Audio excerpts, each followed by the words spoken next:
Hey everyone, it's Paige, and I just wanted to do a quick little sit-down video with you guys about what to expect within the first trimester of your pregnancy.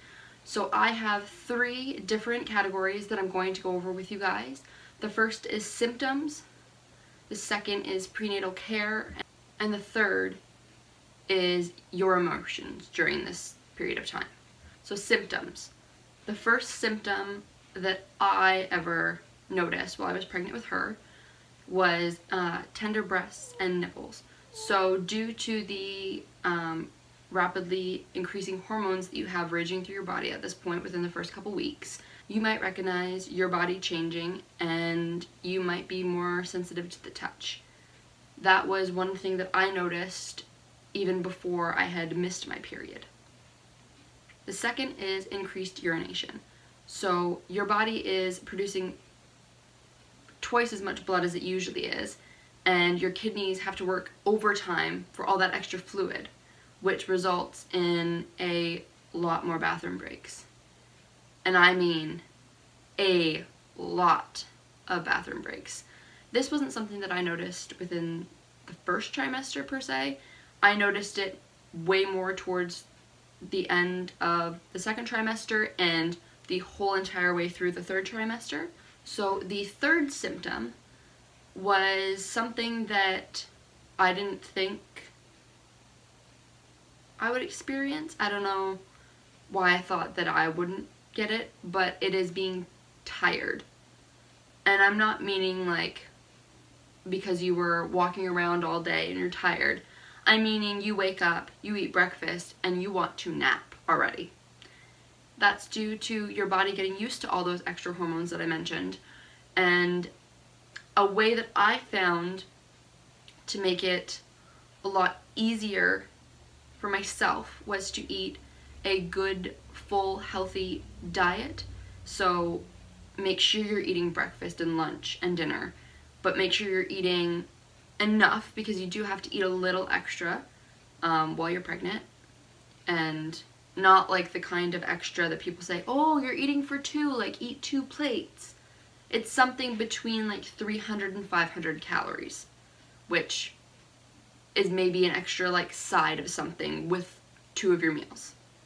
I also found that exercising made my body a lot more energized when I felt like I couldn't get out of bed on some of those days.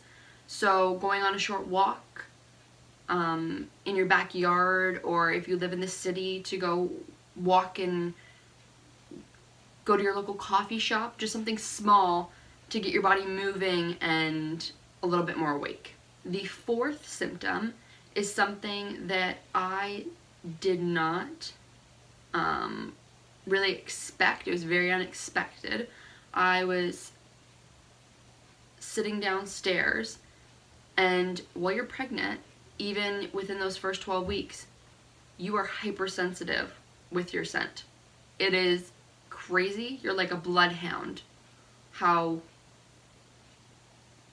much you can smell is really, it can be disgusting, which brings us to the food aversion symptom, which for me, I could smell somebody cooking dinner from downstairs, and if it was something that I did not like, I would feel nauseous and I would not want to eat anything. So a couple food aversions for me was any kind of cooked meat. Up until my third trimester, any sort of meat that was cooking, in the process of being cooked, was a smell that my body just did not agree with. And the same with the smell of cooking mushrooms. I don't know why those 2 were such a big one for me, but they were. And let me tell you, they were nasty. Like, I love meat. I'm not a vegan or a vegetarian, and I barely ate any meat. Like, at all. I couldn't stomach it. It was just the thought of eating it that grossed me out.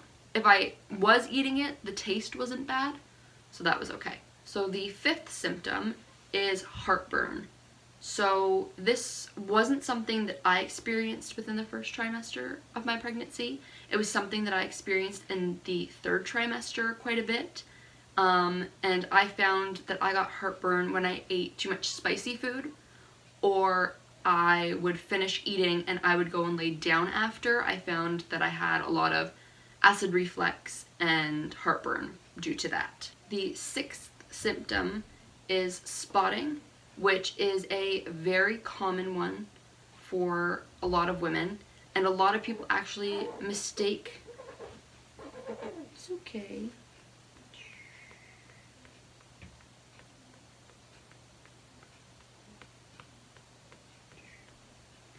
So a lot of people actually mistake the spotting as a very light period, because it is very similar.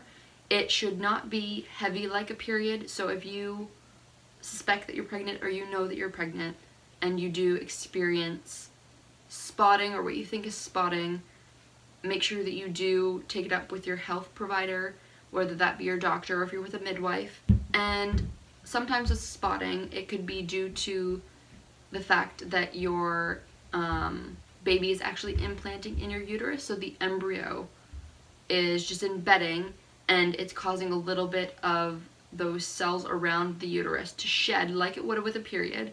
Very light colored, it's not dark, it should not be very much. You should be able to wear a light pad. It should not soak through, and it can be very light pink. It can even come out as a brown color because it is older blood, but that shouldn't be something that anybody should be worried about.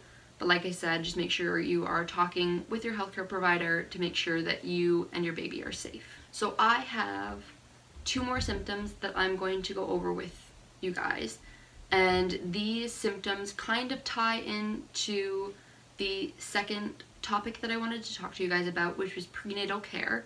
So with prenatal care, as soon as you find out that you are pregnant, whether it be at the doctor's office from a urination test, or you took a home pregnancy test and it came back positive, you should be going to the store even before you have your 8-week appointment with your doctor to make sure that you are getting prenatal vitamins so that you can nourish your baby before you even see your doctor. So the one symptom that ties into prenatal care was nausea with vomiting or without vomiting. And I say that it ties into prenatal care because a lot of times women experience nausea or vomiting because of the fact that their body can't process what is in the prenatal vitamin. So for me, I found, and I didn't even know, I had gone up to the cottage with my fiance and my in-laws, and I was roughly about 6 weeks at the time, so very new. I had just found out, and that morning that we decided to leave, I started to get morning sickness. I didn't really think much of it because when you hear morning sickness, you think, okay, I'm going to throw up in the morning, it's going to be once or twice, and then I'm going to be fine, and all day it's just going to be good. And if you think that, that's exactly what I thought, and that was not the case with me. I started throwing up in the morning, and we were going about a 4-hour drive away from our house. So during that 4-hour drive, I had a bucket sitting in the car the whole entire way there, puking the breakfast that I couldn't eat because I couldn't keep it down. And when we got there, I thought, okay, maybe I just need to lay down. Maybe it's just morning sickness. Maybe I'm nervous to go to the cottage, or I don't know, I didn't know what I was thinking. But I was sick for 2 whole days. And when I'm saying sick, I mean that I was throwing up everything that went into me, whether I sucked on ice cubes or I ate a little bit of fruit or tried to eat dinner. I was not keeping anything down. I would drink a little bit and then force myself to go to sleep, hoping that my body would digest it enough that my body wouldn't be dehydrated.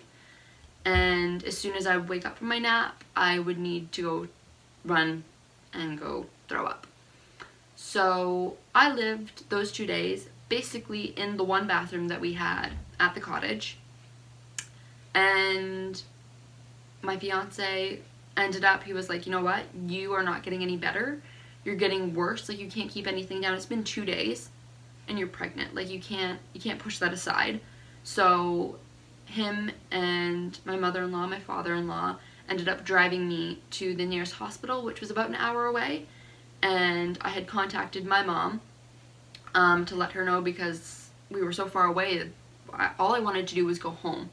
Like, you know, when you're sick, that the one thing you want to do is curl up in your own bed, and even with your own toilet, like, it's just a not good, you want to be in your own environment when you're sick. So we got to the hospital and they checked us in immediately. They took my blood pressure. I was shaking really bad. I felt like extremely cold for whatever reason because my body didn't have anything in it. And they took me to a room and they hooked me up to an IV. They gave me a couple bags of IV fluid and one of Gravol to help fight off the need to vomit. And my fiance was there the whole entire time holding my hand. It was probably about 1 in the morning when we got to the hospital. My mom, when we had messaged her about an hour before, she drove up the 4 hours so that she could be there with me and take us home. So the doctor came in and he prescribed me diclectin. And diclectin is a pill that you take that basically neutralizes your body so that you don't feel the need to throw up 24/7 basically. And he basically let me know that I had hyperemesis gravidarum, which is a illness that not a lot of pregnant women get. It is very, very rare to get that type of illness that I got. But luckily, I took really well to the diclectin. I just needed to make sure that I had it before bed and when I woke up, and it made me feel, for the most part, pretty normal every day. Some days I had normal days that you would think it was just normal morning sickness, like how you would see it in the movie, that you just feel kind of sick in the morning and then you eat and you feel a little bit better. And that's kind of what I experienced. So basically, because I was sick, my body was not responding well to the iron that was in the prenatal vitamins. And that happens to a lot of women. So if you feel like you have a crazy amount of morning sickness and everything that you've tried is not really working, I would recommend what I had done, and it was cleared by my midwife. Instead of taking a prenatal vitamin, I had just taken folate. Folate and iron are the two biggest supplements in the prenatal vitamin, and the iron is usually what upsets a lot of people's stomachs because it's very hard to digest. So I had just taken the folate, which is what is in a prenatal vitamin, so that it helps with their brain development and their spinal development, which is basically the most important thing and why you're taking the prenatal vitamin. Another thing that I found with the prenatal vitamins, and another symptom, is constipation. And constipation for me was caused because of the iron supplement, because my body couldn't digest it quick enough. And it caused